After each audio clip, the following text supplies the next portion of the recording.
Hi, ladies. Welcome to day 3. Today we're talking about meal planning, and this is probably one of the most challenging parts of getting ready to start next week is to actually think about and plan what your meals are going to be for the week. So, all the coaches, we all have different techniques and ways that we do things. And so, I want to share the way I like to do my meal planning. And I like to keep it simple. I am learning to cook. This has been a transformation for me. And I have learned to cook, but I'm still learning. I still have a lot to go. So I try to keep things a little bit more simple when I get started. And that might be something that you want to consider when you get starting with your planning. So, what you want to do is grab your book, whatever book you have. There's 21 Day Fix, 21 Day Fix Extreme. And one of the first things that I recommend is looking through it, obviously reading it, but looking through it and then going through the list of foods and maybe highlighting them, checking them, deciding which of those you like. Because there's probably things on here you're not interested in eating, which is totally normal and totally fine. But if you love raspberries, you're golden because they're at the top of the list. Woohoo!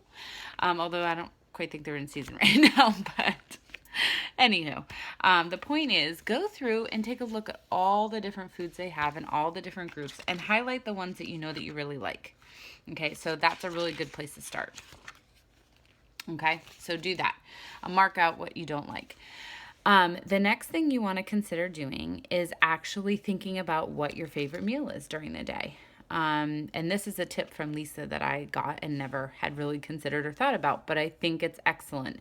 So if your favorite meal is dinner, plan your dinners first. Okay, think about what you're going to be doing when you're eating those meals. You want to make sure that you don't get to the end of your day and you've eaten a ton of your containers and the only thing you have left are green or something to that effect. You want to really consider and think about what your favorite meal is and make sure you get the best containers that you want at that meal to make that a nice, yummy meal for you so you don't end up feeling in any way deprived. And then once you pick your favorite meal, start planning that meal first and putting in those containers that you would like to have in those meals. So if it's dinner, plan your dinners for the week first and then kind of work backwards from there.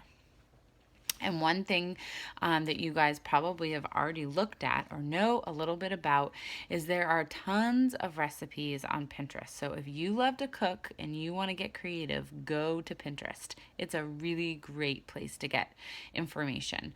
The Fixate cookbook is also really, really great. It has lots of yummy recipes. I use it, and it's a great place for me to go. I sometimes get overwhelmed by looking on Pinterest, but this group is also a great place for sharing recipes. So there's lots out there, but take it step by step and take it from a very simplistic level. The next thing I want to talk about and discuss is actually how you decide what your containers are. So hopefully this is just an example. I'm holding my book and it's like falling apart. I've used it so much. You need to determine what your number of containers are. So in your book on page 4, getting started, you are going to calculate out based on this formula where you fall and what container bracket you fall into. And then you can read through the details, but basically it tells you where you're going to fall. And based on that information, you are going to be put into a calorie bracket. Sorry, seriously, like the book is falling apart. You are going to be put into a calorie bracket. I'm going to make sure this is clear. I currently am in this bracket here, this second bracket. So I get 4 green containers a day, 3 purples, 4 reds, 3 blue, 3 yellows, 1 blue, 1 orange, and 4 teaspoons. So that's my bracket. So what I do is I'm not super crazy. I don't use spreadsheets, although we do have some meal plans that we'll upload for you. But I just usually take a piece of paper and just start writing out my meal plan. And my favorite meal is breakfast, so I always like to have a scrumptious breakfast. Although I pretty much repeat it daily, but I do love it. So I know how many containers I need in each category, and then I start planning my favorite meal. And then after that, I start spreading out my my containers throughout my day. So I have to have 4 greens in. And if I'm going to eat 3 meals and 2 snacks plus my Shakeology, I've got to figure out how to get 4 greens in there. And so I choose to have a green at breakfast. And I love eggs, so I mix 1 cup, 1 green container, and I do a red container for my eggs in the morning. And so that's usually what I have every morning. But I do that because I want to spread out my containers throughout the day so I don't end up having 3 green containers at dinner. So it's really important to spread out your containers so that you're eating every 2 to 3 hours and you're thinking about what containers go in each of those categories for snacks.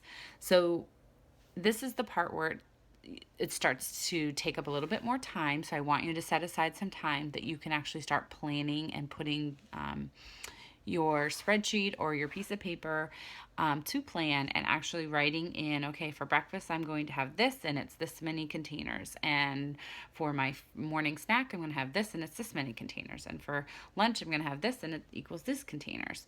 So that's what you want to do and start creating your plan Monday through Sunday. So you want to plan 7 days at a time, or at least to get started. That's a good plan.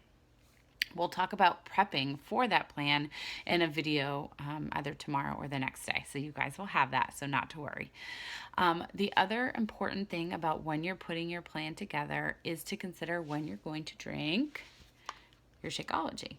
So a lot of people choose to use their Shakeology as a meal replacement. And so if they're busy in the morning, they drink it for breakfast.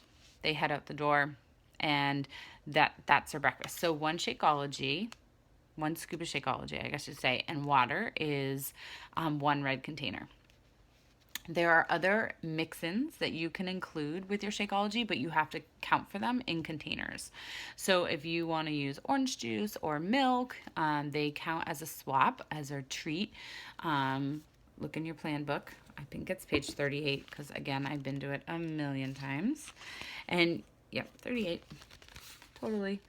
So you can, if you really, like my husband drinks his Shakeology with orange juice, so this is where you go. So if you want to do that, wine is also on here. Also something you might want to plan into your day. My book is totally falling apart. So you want to consider when you're going to drink your Shakeology and try it. You could try it at all different times during the day the first week, whatever you think might work for you. I drink my Shakeology in the afternoon. I tried it at all different times of the day, but 95% of the time I drink it in the afternoon as a snack. And I actually mix fruit in it, frozen fruit, and I use it in the blender, which is a great way to drink your Shakeology. It tastes amazing. And it feels like a treat, but it's not. I drink chocolate with frozen banana and frozen strawberries. And I love it, and I drink it every day in the afternoon as a snack. So that's my afternoon snack. So I consider and break out my containers based on the rest of my day. So here are all my containers, and I love them. I just basically leave them stacked like this, and then I wash and rinse them, and they go into my, next to my sink, into my drainer, but I use them all day long. So they're all sitting in here. Here they are. Hello. And I love them. So, those are important things. So pick your favorite meal, start writing your meal plan, and think about when you want to drink your Shakeology. You want to drink your Shakeology every day, but you also want to consider what the best time of day is for you. So for the first week, you could try it at all different times during the day and see kind of what your body responds to best. Late afternoon is what I chose for me. Again, you want to plan the whole week, so Monday through Sunday. So planning breakfast, lunch, and dinners and snacks, plus your Shakeology, or your Shakeology could be a snack if you wanted to include it, but getting a good variety in is really important. One thing that I learned is I saved 2 greens for my dinner, and depending on what green you're having, you could get a little bit of bloat from that. It's not bad, but I remember one time I had like 2 cups of spinach in a salad at dinner, and the next day I was like, felt so bloated. I was like, what is wrong? And then I looked up like, oh, raw spinach causes bloat. So if I'm going to have spinach salad for dinner, I'm not going to have 2 cups of it. I'm going to vary my vegetables And I try not to do that much. But if I know that I'm going to end up having 2 greens at dinner, I'll saute the spinach because that kind of breaks down the fibers in the spinach and is more easily digestible and causes less bloat. I've also had the same issue with broccoli. So it might just be my body, but I pay attention to that because sometimes a lot of people leave their greens all to the evening and then they might experience that. So pay attention to that in your plan. If you run into that while you're doing your plan next week and you're executing your plan, don't worry about it because you are going to learn what works best for your body during the week on your plan, and you can just make adjustments. It's no big deal. You just work that plan and change it as you go. So something really important to consider. The last thing that I want to mention to you is to utilize your coach during your meal planning. This is why we are here. We're experienced in writing meal plans. We can post some meal plans. You can search for meal plans online. We can also post tools. One of the things that you can do in the back of your book is they have these little tally charts. So you can do those as well when you track as you eat. You can use those during the week for tracking purposes, or just kind of use this as a plan. Obviously it's a little small, but you get the idea. You need to find what works for you. I use a pen and paper because that's what works for me, but I've been doing it for a while, and some people literally buy colored pens and like write things out by color pens. It's all what works for you, and we want to make sure you understand that you need to do what's best for you. And if colored pens work for you, then by all means go for it.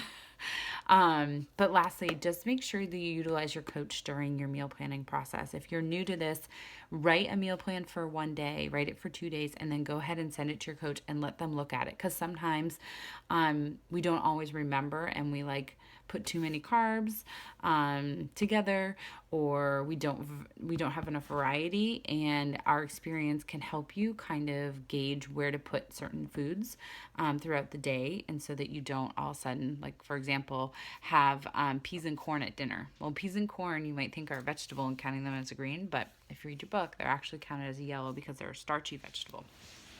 So things like that were useful, and that's why we're here, to kind of help you get through that. So I apologize. I just looked up and this video is 12 minutes long, so I'm super sorry, but I really do feel like meal planning is really, really important, and you really should set aside an hour or so today, tomorrow, the next day, and really sit down and write your stuff, and then send it to your coach for them to review if you have any questions. It's important to communicate back and forth. So get that favorite meal of the day planned out first, so that there's no reason for you to ever feel like you might feel deprived. Plan that Shakeology, when you're going to drink it next, and then work your other meals in throughout the day. If you guys have any questions, post them below, and I look forward to working with you. Have a great afternoon. Bye.